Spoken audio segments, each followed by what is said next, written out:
Second half of the book of Daniel has many of the most unusual chapters in the Tanakh in it, and a lot of apocalyptic future. Those who have tried to predict when the Mashiach come, the Jewish Nostradamuses or whomever, often point to this. So here's the seventh chapter. Bishnat Chad Level Shasar Melech Babel Daniel Chalam Chaza B'Chaver Reishei Al Mishkevei Badin Chelma Katav Reish Milin Amar. It's the first year of King Belshazzar. So we're going back in history, and now this is back during the Babylonian period. So we don't know the exact year. Off the top of my head, maybe it's the year 550, 560, but it's before 539 when the Babylonians are conquered by the Persians. And the person dreaming here is not like earlier in the book when it was Nebuchadnezzar. Now it is Daniel. Daniel, the exile from Yehuda, sees a dream and a vision in his mind in bed. Afterwards, he writes down the dream from the beginning of the account. If you have a great dream, write it down before you forget it. And we're going to read it a little bit in English here. Daniel related the following. In my vision at night, I saw the four winds of heaven stirring up the great sea. Four mighty beasts different from each other emerged from the sea. The first was like a lion, but had eagle's wings. As I looked on, its wings were plucked off, and it was lifted off the ground and set on its feet like a man, and given the mind of a man. Then I saw a second, which was like a bear, but raised on its side with three fangs, and its mouth among its teeth, and it was told, arise and eat a lot of meat. After that, I looked on, there was another one like a leopard, and I had on its back four wings like those of a bird. The beast had four heads, and dominion was given to it. After that, I looked on in the night vision, and there was a fourth beast, fearsome, dreadful, powerful, with vicious iron teeth that devoured and crushed the remains with its feet. It was different from all the other beasts which had gone before it, and it had 10 horns. Okay? And he continues, while I was gazing upon these horns, a new little horn sprouted up among them. Three of the older horns were uprooted to make room for it. There were eyes in this horn like those of a man, and a mouth that spoke arrogantly. Now, what is this all supposed to mean? There's a very good question as to what this is supposed to mean. So again, just to summarize, there are four great beasts that rise up from the stormy sea: a lion, a bear, a leopard, and a terrifying beast. Okay, that's what happens in these first four chapters. In these first four, these first four things that happen, this apocalyptic imagery of it, and now he starts to see something else, is what we started to see in verse 9. So let's continue with that and read the next few chapters. So next few verses, excuse me. As I looked on, thrones were set in place, and the Ancient of Days, right? In Hebrew, the Atik, or in Aramaic, the Atik Yomin, which is a phrase that's used in certain literature to refer to God, the one of Ancient Days, he was sitting, presumably God, with garments like white snow, and the hair of his head was like a lamb's, while his throne was tongues of flames. Its wheels were blazing fire. A river of fire streamed forth before him. Thousands upon thousands served him. Myriads upon myriads attended him. The court sat and the books were open. I looked on. And we're in verse 11 here. Because of the arrogant words that the horn spoke, the beast was killed. As I looked on, its body was destroyed and was consigned to the flames. The dominion of the other beast was taken away, but an extension of life was given to them for a time period, for a certain time. As I looked on in the vision of this night, one like a human being came with clouds of heaven. He reached the Atik Yomin, the Ancient of Days, and was presented to him. And what did he say? I'm going to read in the Aramaic. V'lei yehiv shaltan vikaru malchu v'chol amamya umaya v'lishamya le yiflechun shaltanei shaltan alam dila yada umalchutei dila titchabal. He says, right, dominion, glory, kingship were given to him. All peoples and nations of every language must serve him. His dominion is an everlasting, right? Dominion and kingdom. His kingship is one that shall not be destroyed. So what's going on here in these verses, right? So there are thrones, and God is sitting there, and God is white color represented by white, and that little horn is judged and being destroyed. And then some sort of human being, like a son of man, comes there. Okay, and so just to sort of understand the dream, right, we have these four beasts, and they represent four great kingdoms or empire that will rule the world one after another.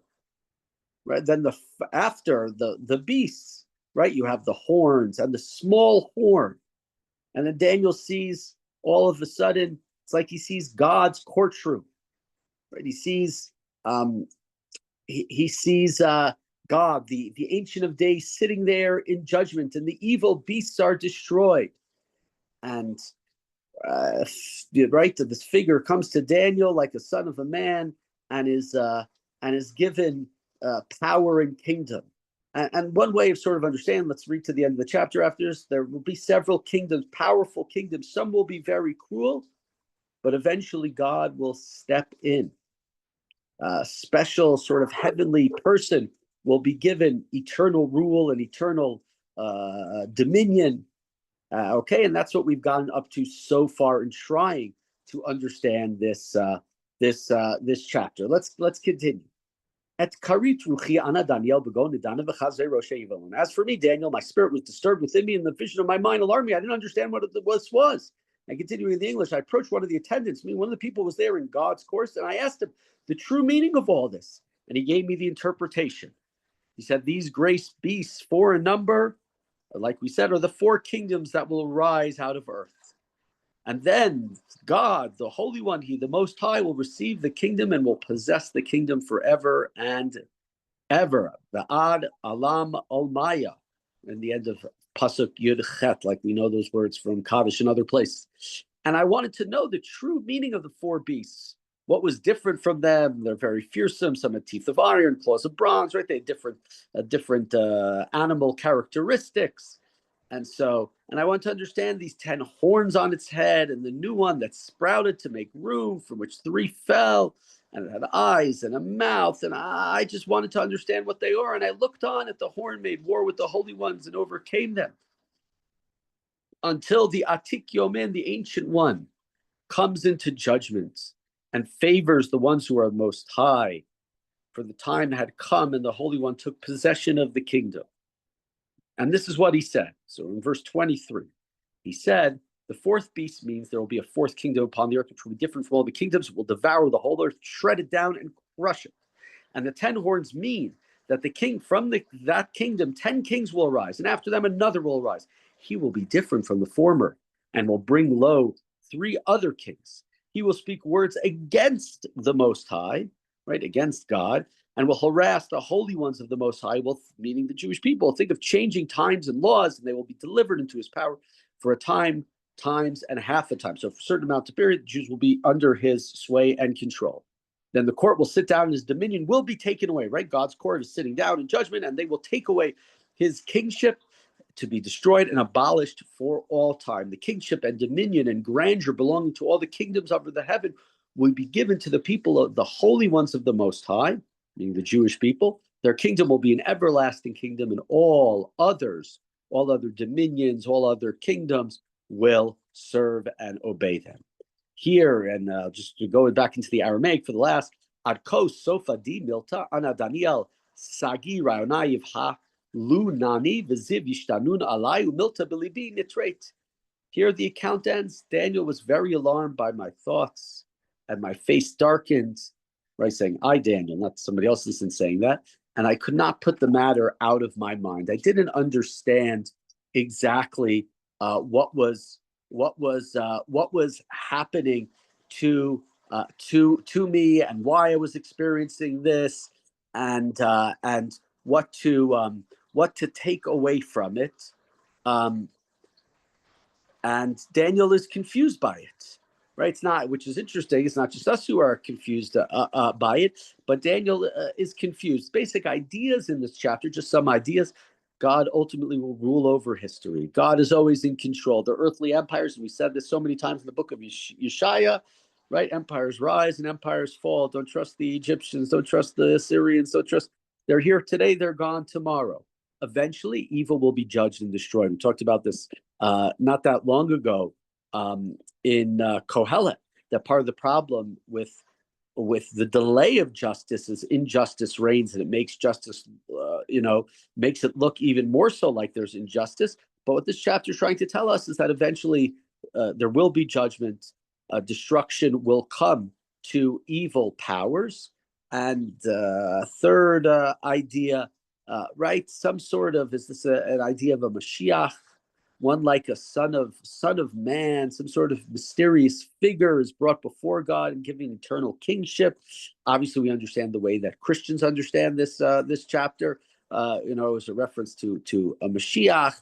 Is there one Mashiach? There are all sorts of different sources. So much, of course, unknown about the messianic figure. A couple of other things, right? Eventually, God's faithful people will eventually receive and rule, and right, God's justice will come at the right time. It is not something that happens sort of slowly, and generally, it's a challenging chapter. It's a difficult chapter. It's difficult to understand. Daniel doesn't understand it. It's strange. It's weird. What is it saying? When is this going to happen? How do we know it's going to happen? If it's going to happen? Questions that none of us can understand. The basic idea in the chapter, which is the idea which we hope to see, is that ultimately God is in control. There is a divine plan of history. It's hard to see. It's going to be crushing at times. It's going to be difficult. It's going to be challenging, as we know as a people. But what this chapter is saying is ultimately, right, God is in control. And at the right time, God will take control back and will not allow the wicked to rule. And for many righteous or simple, regular people will not suffer in the future when that time happens.